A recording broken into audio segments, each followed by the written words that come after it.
ఈ ముఖ్యమంత్రికి అన్నం తినడం ఎప్పుడో మానేశాడు. జగన్కి అల్పాహారం ఇసుక, మధ్యాహ్న భోజనం మద్యం, అదే మారిగా మైన్స్ వచ్చి రాత్రి డిన్నర్ ఇతనికి. ఈ విధంగా అలవాటు అయిపోతే ఇంకేమవుతుందో మీరే ఒక్కసారి ఆలోచించుకోండి. మొత్తం సహజ వనరులన్నీ కూడా దోచేశాడు. తమిళలో ఇంకొక విషయం చెప్పాలి. మీ దగ్గర పట్టాదారు పాస్ పుస్తకాలు ఉన్నాయా? దాని మీద ఎవరి ఫోటో ఉంది? ఎవరి ఫోటో ఉంది? జగన్మోహన్ రెడ్డి తాత వాళ్ళ ముత్తాత మీకు ఆ భూమి ఇచ్చాడా? మీ నాన్న ఇచ్చాడు. మీ తాత భూమి ఇస్తే మీ ఆస్తి పైన జగన్మోహన్ రెడ్డి ఫోటో వేసుకుంటున్నాడంటే ఎంత అహంకారం ఒక్కసారి మీరు ఆలోచించండి. ఇంకో పక్క మీరు చూస్తే మీ పొలంలో రాళ్లు వేశారు, సర్వే రాళ్లు వేశారు. సర్వే రాళ్ల పైన కూడా ఈయన ఫోటో వేసుకునే పరిస్థితి వచ్చాడు. ఈ ముఖ్యమంత్రి ఒక రంగుల పిచ్చోడు. ఇంకో పక్క ఎక్కడ చూసినా ఒక అహంభావంతో ఇష్టానుసారంగా రాష్ట్రాన్ని సర్వనాశనం చేయడానికి ముందుకు పోయాడు. ఇప్పుడు కొత్త చట్టం తీసుకొచ్చాడు, భూ పరిరక్షణ చట్టం.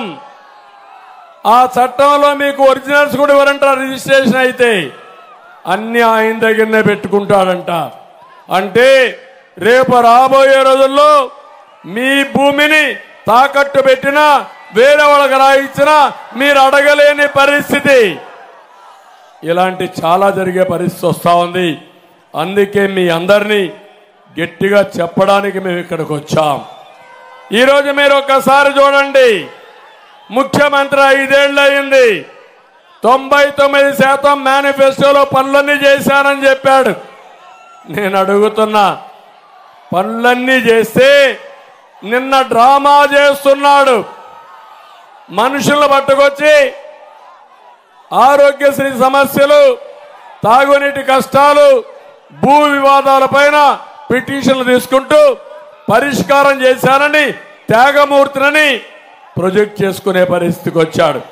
నేను ఒకటే చెప్తున్నా, ఈ ముఖ్యమంత్రికి 5 ఏళ్ల ముఖ్యమంత్రిగా పనిచేసి ఆరోగ్యశ్రీ కింద 3200 రోగాలకి పూర్తిగా డబ్బులు ఇచ్చారని చెప్పి అబద్ధాలు చెప్పి ఇంతవరకు మీరు చూస్తే కనీసం ఆరోగ్యశ్రీ పడకేసింది. ఎక్కడ హాస్పిటల్స్ లో మందులు లేవు.